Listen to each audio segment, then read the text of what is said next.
Welcome to the Calculus Building. My name is Gregory Carlson, and let's do a little bit of continuity practice. So the question asks, is the function below continuous at x equals 2? Why or why not? Well, the best way to do this problem is to check our three conditions. So first off, let's see if f of 2 exists. F of 2 is going to equal 3 times 2 minus 2, which 3 times 2 is 6, minus 2 is going to equal 4. So f of 2 is equal to 4, so f of f exists. Let's see what the graph kind of looks like. It's a line that has an intercept of -2, and then it's up 3 over 1, up 3 over 1, up 3 over 1. So there's our happy little line. So we can see that at 2, it seems like we have a limit right there. It looks like a well-behaved function, and it looks like that limit approaches 4 from both directions. So I believe that the limit as x approaches 2 of f of x, in this case f of x equaling 3x minus 2, is also equal to 4. And so these two values equal each other, which is the third condition. So yes, the graph is continuous at that point. In fact, as you can see from the graph, this function is a continuous function everywhere. So it is a continuous function. And honestly, after you do enough of these, you'll be able to spot if it's going to be continuous or not. Again, this is not the most formal way of proving this. The correct way, the absolute correct way of doing it is using the delta epsilon method, which I will cover in a separate video. But for now, this is going to be good enough to say that if you wrote all of this down, I think most math teachers would give you credit for saying that that's a good enough demonstration that it's continuous. It's not a proof that it's continuous, but it's at least a demonstration that it is. Let's check this one. Is the function below continuous at x equals 7? So we can see we have a piecewise function here. And which function are we going to be when we're equal to 7? Are we going to be the top one, or are we going to be the bottom one? I hope you said that we're going to be the top one, because you can see the equal sign right there.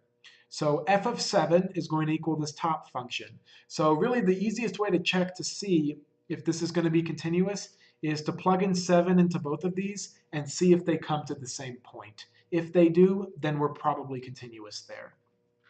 So if I plug in 7 into the top one, I get the following. And if I plug in 7 into the bottom one, I get the following. So 2/3 times 7 is 14 over 3 minus 1, which is the same as 3 over 3. That's going to equal 11 over 3. If I plug in 7 over here, I'm going to get 21 minus 6, which is equal to 15. So you can see that these two values are not the same. And what that means is the limit coming in one direction from the positive direction is going to equal 15. The limit coming from the negative direction is going to equal 11 over 3. So because those two limits are approaching different values, the limit does not exist, so therefore it's not continuous. So not continuous at 7.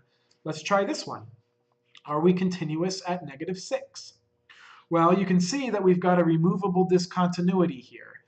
We are equal to this function everywhere except -6, but at the value -6, the function assigns it the value -8. So let's see if that's continuous. You may remember that we can factor this difference of squares to x minus 6, x plus 6. And if we're talking about a limit at -6, we can go ahead and cancel these. So the function is equal to just x minus 6. So if I plug in -6 there, I get -6 minus 6, which is equal to -12. So this value right here, as it approaches -6, is going to be approaching -12 on both sides. But as you can see, at that point, we're equal to -8. So the two limits do not equal each other, and so therefore we're not going to be continuous. In fact, if you were to graph this, the graph would look like x minus 6 everywhere. So it looks like this, except at -6 we have a hole right there. And at that value, at -6, the value was -8. So you can see that that's what the graph would look like. It's not continuous because the limit does not equal f of that value. However, let's pretend for a second that instead of saying -8, that said -12, which was the value we got. If this point was -12, it would fill in the gap, and then we would be continuous. We would be continuous the whole way because we'd have a nice unbroken function. So we could fill in the hole there if this value had been -12. If it had been -12, this would have been a continuous function. We would have been continuous at -6. However, since it's -8, we have that little removable discontinuity, so it's not continuous. Let's do this last question, which is a little bit more challenging. For what value of a will the following function be continuous at 9? So you can see we have a piecewise function that jumps at 9 from this function to this function. And now they actually want us to make this continuous. So they've given us some flexibility to change this function to make it continuous. So we know that this function will be continuous if the two lines or the two curves approach the same point. So in other words, the way to make this continuous is to set 3x minus 6 equal to ax plus 12. We want to find a value of a that makes this equation true, and if we do that, we'll have made it so that it's a continuous function. So we want to know how to make it continuous at 9, so we can go ahead and plug in 9 for our x values. So 3 times 9 minus 6 is equal to 9a plus 12.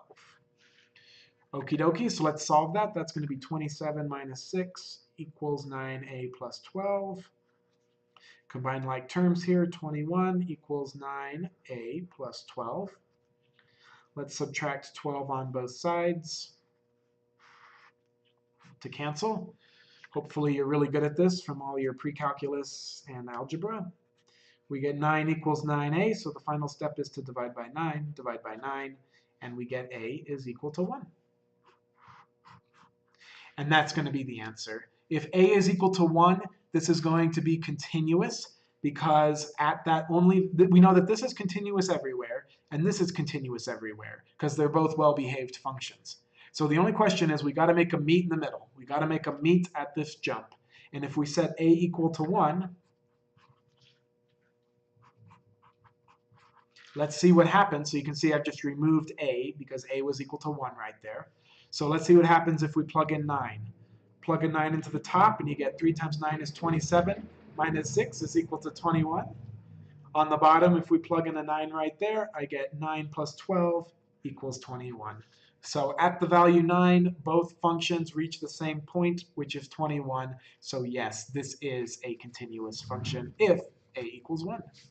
So that basically covers pretty much everything. The problems can get a little bit more tricky, but we've covered all of the basic ideas of limits and continuity. So now it's time to turn to a very interesting problem, which is called Nero's stop sign. So I'll see you in the next video. I hope that sounds intriguing. If you liked this video, please make sure you like and subscribe. Thank you so much. Bye-bye.